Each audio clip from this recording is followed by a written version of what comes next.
Hi everybody, I'm JR. And I'm Jim, and we're the producers of SciFi Japan TV. And this is going to be our final episode where we take a retrospective look at the entire series.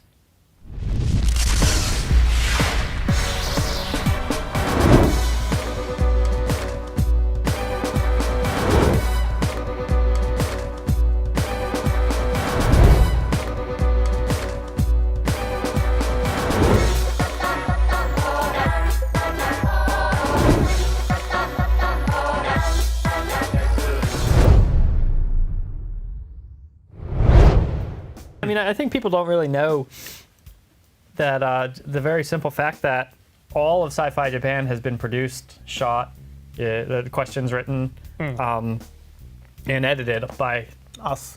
what you see right here. Heroes always has translated for us, right? I always felt bad about asking him because he's a really busy guy. He's a manga artist, has crazy deadlines all the time. Sometimes when we call him up to ask him for subtitles, it's like, it's like in the middle of the afternoon and he's like, what? And he's like, he's just woken up. Yeah.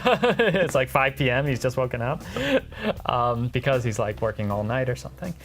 So, and yeah, it's just like crazy hours that this guy works.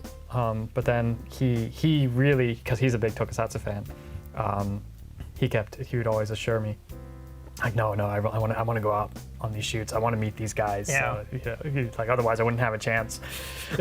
So yeah, I'm glad that he enjoyed doing it. When I told Hiro that we were going to end the program, he said it was really kind of, he never thought it would get past a couple of episodes, if even, because he didn't think we would ever be able to get these kind of interviews that we got, like Tezuka, Nakano. Even the Nexus episode where we got all those guys together. Just thought it was impossible to, I guess, contact these guys and actually get them to agree to an interview. And yeah, we found the really good key point is that we've never actually been turned down for an interview. Yeah. Never. So No one's ever said no. Yeah. no one's ever said no. Nobody that we've asked has ever said no. I'm sure somebody out there would have said no at some point if we kept doing this, but yeah. Oh, I'm very lucky. Yeah. So what were some of your favorite episodes, personally? Both of the Nakajima episodes. But for the Yamagata one, that was just a lot of fun because we got out of Tokyo. We were really excited. I remember being very excited about going to this event that was all going to be about Nakajima and meeting him, having an interview with him. I've actually met him before in, I think it was like one of the original G-Cons back in the 90s. I was just a kid. But yeah, it'd be really, I thought, like, okay, it's the third episode of SciFi Japan. We gotta get this one. I love that episode just from a filmmaking perspective, the fact that we kind of start with this sort of just showing where we're going, connecting it to the life of this man that we're gonna feature this episode about, that was Haru Nakajima's hometown. To be able to sit down and ask our own questions to him one-on-one was really fun. So yeah, so that was fun because it was an adventure, and I think that was our first Showa interview for the series. So that's probably still number one on my list. At the end of this year, I was very happy because I got to do 2 shows that I really wanted to do. I'd say my biggest, which I've been planning for a very long time, was the Ultraman Nexus special. But that was great, and we got answered a lot of questions that I had.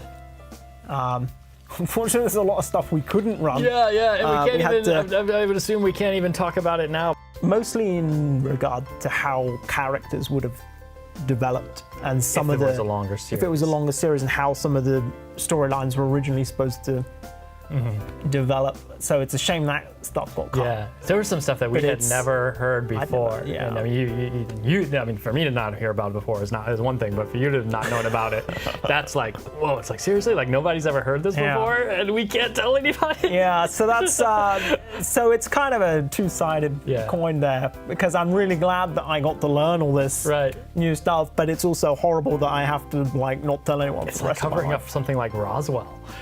The other one was Masaki Tezuka. Yes. Who's the director on 3 of the Millennium Godzilla films. But I was just surprised how approachable and talkative and energetic he was. I was really, to be honest, he was probably the most energetic guest we ever had. Yeah. Yeah. So talkative. Really talkative. Yeah. It was great because he himself is a total fan.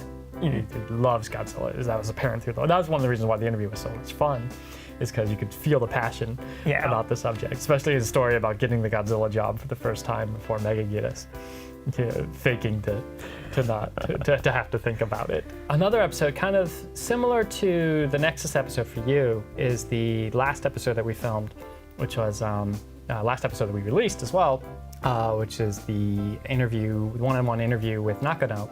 This time we wanted to talk to him specifically about Godzilla 1985, being that this is now exactly 30 years from that film, which is how far that film is from the original film. He's known as like the effects director for the low budget films, but a lot of the non-Godzilla work that he was doing in the 70s were really big budget production, like Sinking of Japan, and they look amazing. Do you know what surprised me the most the first time I met Nakano was how tall he is. He is really tall. He's huge. He made me feel really small. I'm not tall. We're about the same height. I'm like average height, but he's like... He's also just really energetic. Extremely. After the last interview we did with him recently, last week. Yeah, just last week. And it was raining. And he asked where the station was, the Higashi Ginza he was going to get back to. He was like, oh, that's fine, I'll walk there. And he marched off on his own. And then we looked up how far that was, and we were like, 19 minutes? No, let's go to the closest station. That's so funny. Yeah, that's true. If I can pick one more, then it would be the Inoue tribute episode. Oh, okay. Inoue tribute episode. But what I liked about that show, apart from being a really good show, was just, it was such a fun day. Yes. We were there from morning until evening. Yeah, we shot the episode before lunch. It was at his niece's house. Yeah, we finished that before lunch. We shot it in the morning. Then his niece prepared this awesome homemade lunch for everyone. We sat around the table. That's when all the best stories came out. Yeah. When the cameras were put away, of course. When we weren't rolling anymore over dinner. Right. And then after dinner, we all went through a lot of Inoue's, I think all of his, to be honest, everything that's left of his personal artwork. There were just boxes and boxes. We just sat down there all afternoon, right into the evening, just going through all these original pieces of artwork from the Godzilla films. And that really was the treasure chest of that blew me away. Yeah. And to see like, it was really cool to see like not only his artwork, but he would on like the margins of his artwork, he would be like scrolling out budget details. Yeah. And he was always calculating how much things would cost. Yeah. So for me, it's just great that we've got all of this archive footage, which even if we haven't used it right now, you know, these stories have now been preserved for the future. Yes. So for me, that was always a big thing. Yes. Just the fact that we're building this rich archive of interviews with these guys, where not only do you hear their words, but you can actually see their face. So you get a bit more of the energy. Well, you learn, I think, you don't only hear their stories, but you learn more about who these were as people.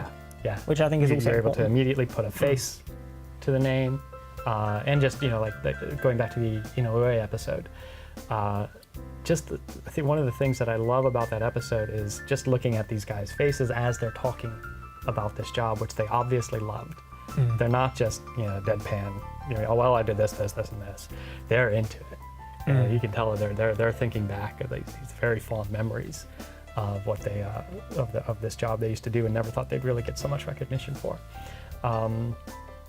That's the power of the visual medium that we have with this, where you can't get that from a print interview. So that's it for SciFi Japan TV. It's been a good 3 years. Yep, and right now we just want to take the opportunity to thank everybody who's been watching the show all along, because you guys have really made it worthwhile for us. And we hope that you'll still watch our channel, because even though SciFi Japan TV might be coming to an end, we've got a lot of great new content planned for next year.